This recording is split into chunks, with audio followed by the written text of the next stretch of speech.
Hello students, welcome on my YouTube channel. Today we are going to discuss on Council of Minister. In last video we have discussed on Prime Minister. If you haven't seen my previous video, you can watch it from the playlist.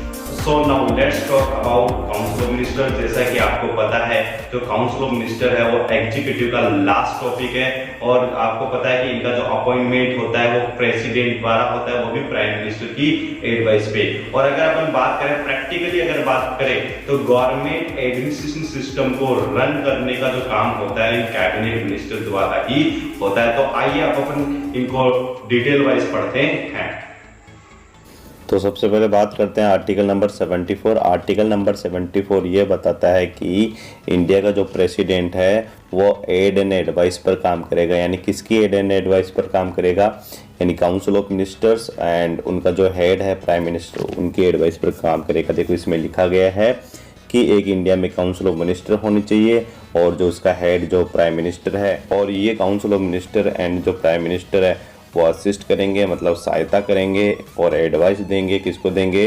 President of India को। अब अपन बात कर रहे थे कि theoretical form में, जो theoretical form में इनके पास में जो पावर होती है वो किसके पास में पावर होती है?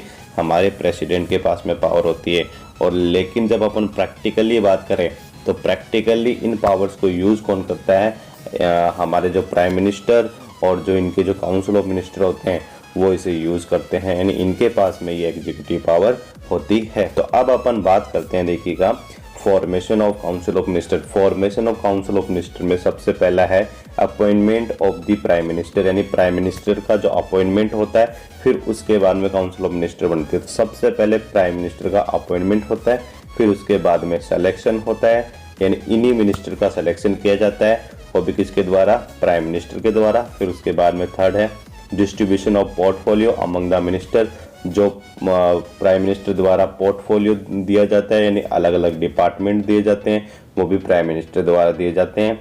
फोर्थ वन क्या है? Qualification required to become a minister. यानी मिनिस्टर बनने के लिए क्या क्वालिफिकेशन चाहिए? फोर्थ है ओथ। ओथ का मतलब होता है शपथ, यानी oath taking by the minister. यानी मिनिस्टर के द्वारा जो शपथ ली जाती है, कौन शपथ दिलवाता है? हमारे जो प्रेसिडेंट है वो शपथ दिलाते हैं और ये प्राइम मिनिस्टर की एडवाइस पर अपॉइंट किए जाते हैं।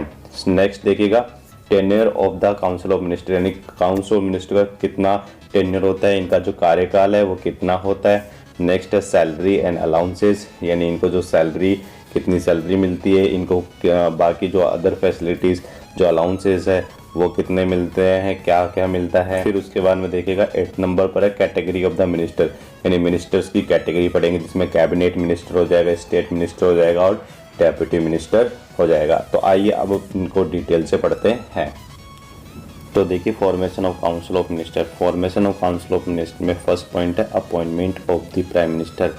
यानी सबसे पहले प्राइम मिनिस्टर का अपॉइंटमेंट होता है। यानी इनका अपॉइंटमेंट किसके द्वारा होता है? प्रेसिडेंट के द्वारा। और मैंने आपको प्राइम मिनिस्टर के वीडियो में बताया था कि प्रेसिडेंट प्राइम मिनिस्टर को अपॉइंट करते हैं। यानी ये या तो मेजॉरिटी पार्टी के लीडर को अपॉइंट करने के लिए बाउंड होते हैं, या फिर अगर मेजॉरिटी नहीं होती है तो जिस पार्टी के ज़्यादा एमपीज होते हैं उसे क्या करना होता है? कोलिजन करना होता है, यानी गठबंधन करना होता है। और फिर जो गठबंधन करके सरकार बनाई जाती है, यानी जिस भी पार्टी ने कोलिजन किया है उसके लीडर को प्राइम मिनिस्टर अपॉइंट कर दिया जाता है। फिर देखिएगा आर्टिकल नंबर 75। आर्टिकल नंबर 75 क्या कहता है? The president appoints the prime minister. यानी प्रेसिडेंट है वो प्राइम मिनिस्टर को अपॉइंट करते हैं। And the other ministers are appointed each पर the advice given by the prime minister. और बाकी जो मिनिस्टर का जो अपॉइंटमेंट होता है वो प्राइम मिनिस्टर की एडवाइस पर होता है। देखिए यहाँ पर जो प्रेसिडेंट है वो प्राइम मिनिस्टर को अपॉइंट कर रहे हैं और जो प्राइम मिनिस्टर की एडवाइसर बाकी और मिनिस्टर को, जैसे यहाँ पर अपने जो 8% जो फाइनेंस मिनिस्टर हो गए निर्मला सीतारमण और 8% जो होम मिनिस्टर हो गए अमित शाह जी, इनको भी अपॉइंट किया जा रहा है। तो ये हमारे कैबिनेट मिनिस्टर हो गए जो कि काउंसिल मिनिस्टर का ही पार्ट है। तो इनको अपॉइंट किया जा रहा है किसकी एडवाइस पर? प्राइम मिनिस्टर की एडवाइस पर।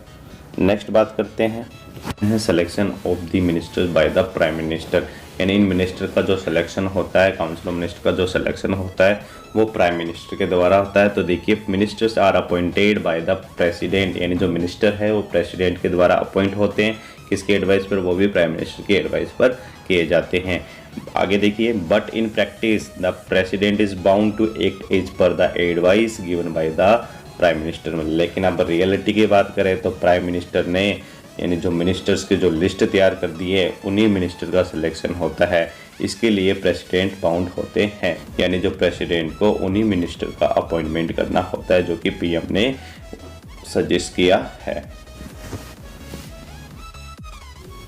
तो नेक्स्ट बात करते हैं distribution portfolio among the ministers, यानी जो इन मिनिस्टर्स के लिए जो पोर्टफोलियो जारी करते हैं। पोर्टफोलियो का मतलब होता है जैसे इनको अलग अलग डिपार्टमेंट दिए जाते हैं उसे पोर्टफोलियो बोला जाता है। जैसे फॉर एग्जांपल अपन बात करें, जैसे अभी 8 मिनिस्टर जो राजनाथ सिंह जी है वो उनके लिए जो डिफेंस मिनिस्ट्री अलॉट किया गया है, अमित शाह है उनके लिए होम अफेयर्स मिनिस्ट्री अलॉट किया गया है, नितिन गडकरी जी है उनके लिए रोड ट्रांसपोर्टेशन डिपार्टमेंट है वो अलॉट किया गया है। तो इस तरीके से इन मिनिस्टर्स को अलग अलग डिपार्टमेंट जारी किया जाता है, उसे बोलते हैं पोर्टफोलियोज। तो देखिए, after the formation of council of minister the most task of allocation portfolio to various minister is performed by the prime minister, यानी इनका जो प्राइम मिनिस्टर का मोस्ट टास्क क्या होता है कि जैसे ही काउंसिल ऑफ मिनिस्टर का फॉर्मेशन होता है तो इनके लिए क्या किया जाता है, अलग अलग डिपार्टमेंट इशू किए जाते हैं। In constitutional viewpoint the prime minister has the entire power in this regard, but in practice the prime minister has to consider various issue before allocating the portfolio। यानी constitutional view point से देखा जाए तो prime minister के पास में इससे regarding पूरी power होती है, लेकिन फिर भी प्राइम मिनिस्टर यानी सोच विचार कर कर ही ये जो पोर्टफोलियो है अलोकेट करते हैं। तो नेक्स्ट बात करते हैं qualification required a become a minister, यानी मिनिस्टर बनने के लिए, काउंसिल ऑफ मिनिस्टर बनने के लिए क्या क्या क्वालिफिकेशन चाहिए। सबसे पहले बात करते हैं, देखिए, he should be a member of any house of the parliament, यानी वो पार्लियामेंट के किसी भी हाउस का क्या होना चाहिए, मेंबर होना चाहिए। नेक्स्ट देखिएगा, if a person is not a member of parliament at the time of taking oath, यानी ओथ लेने के टाइम पर वो पार्लियामेंट का मेंबर नहीं है, then it is mandatory for him to become a member of parliament within 6 months।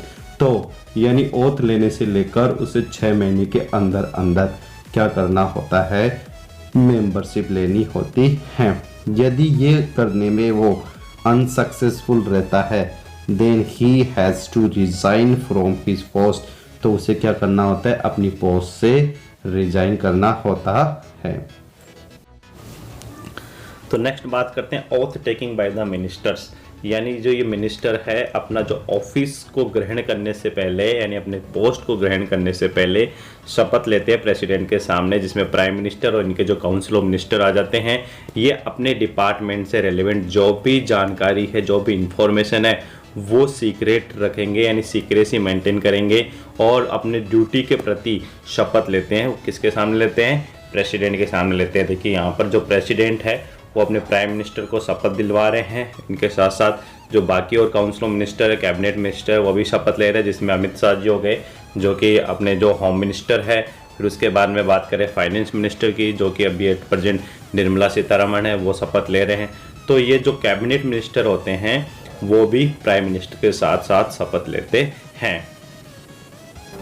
तो अब देखिए next point, tenure of the council of minister, यानी काउंसिल ऑफ मिनिस्टर का जो कार्यकाल है उसके बारे में बात करेंगे। वैसे देखिए, काउंसिल ऑफ मिनिस्टर का कोई फिक्स टेन्योर नहीं होता है, यानी जो काउंसिल ऑफ मिनिस्टर होते हैं ये जब तक पावर में रह सकते हैं कि तब तक की पार्लियामेंट का इनके ऊपर कॉन्फिडेंस है, यानी विश्वास है। यदि parliament non confidence motion pass कर देती है तो इनको रिजाइन करना होता है। नॉन कॉन्फिडेंस मोशन का मतलब होता है अविश्वास प्रस्ताव जो पास हो जाता है पार्लियामेंट से, तो इनको रिजाइन करना ही होता है। वैसे काउंसिल ऑफ मिनिस्टर का जनरली जो टेन्योर होता है वो 5 साल का होता है, वो सेम एज लोकसभा का भी 5 साल का ही टेन्योर होता है। तो अब अपन बात करते हैं salaries and allowances of ministers, यानी जो मिनिस्टर्स की जो सैलरी है और जो अलाउंसेज है। अलाउंसेज का मतलब इनको जो भत्ते मिलते हैं, जैसे इलेक्ट्रिसिटी का जो भत्ता मिलता है, टेलीफोन का बिल का भत्ता मिलता है, स्टे अलाउंसेज यानी रहने के लिए जो आवास मिलता है, ट्रेवलिंग के यानी आने जाने के लिए जो अलाउंसेज मिलता है, तो ये सारे भत्ते इनको दिए जाते हैं।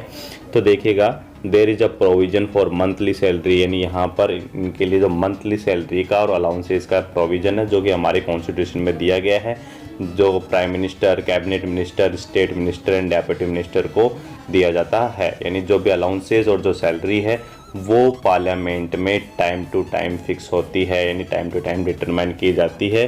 तो इनकी सैलरी को टाइम टू टाइम डिटरमाइन करने का जो पावर है वो हमारे पार्लियामेंट में दिया गया है। नेक्स्ट पॉइंट देखिएगा, कैटेगरी ऑफ मिनिस्टर्स, यानी 3 टाइप के मिनिस्टर की कैटेगरी है। फर्स्ट है कैबिनेट मिनिस्टर, सेकंड है स्टेट मिनिस्टर और थर्ड है डेप्यूटी मिनिस्टर। जो कैबिनेट मिनिस्टर होते हैं वो हाईएस्ट कैटेगरी के होते हैं, सेकंड कैटेगरी में आते हैं स्टेट मिनिस्टर और जो थर्ड है वो डेप्यूटी मिनिस्टर, यानी इन सबको मिलाकर अपन बोलते हैं काउंसिल ऑफ मिनिस्टर यानी मंत्री परिषद। तो हाँ, तो फर्स्ट बात करते हैं कैबिनेट मिनिस्टर।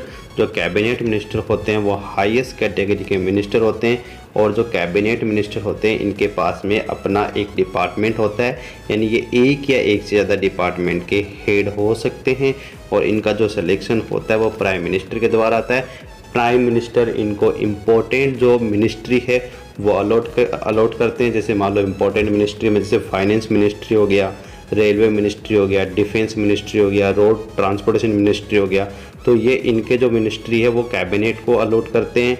और कैबिनेट ये कम से कम अलॉट इसलिए करते हैं क्योंकि जो गवर्नमेंट के जो इम्पोर्टेंट इश्यूज़ पे जो डिसीजन है वो क्विकली लिए जा सकते हैं, इसीलिए कैबिनेट की जो संख्या है वो कम होती है। फिर बात करते हैं स्टेट मिनिस्टर। जो स्टेट मिनिस्टर होते हैं वो सेकंड कैटेगरी में रखे जाते हैं।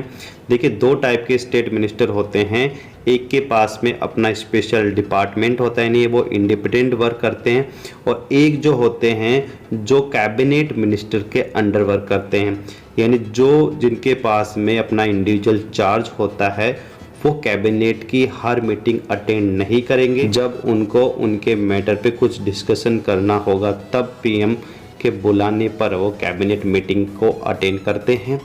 और तो थर्ड बात करते हैं डेप्यूटी मिनिस्टर। ये जो डेप्यूटी मिनिस्टर होते हैं वो लास्ट कैटेगरी के मिनिस्टर होते हैं, यानी इनके पास में अपना कोई पोर्टफोलियो नहीं होता और ये क्या करते हैं, जो बाकी मिनिस्टर होते हैं उनको असिस्ट करते हैं, यानी उनकी हेल्प करते हैं।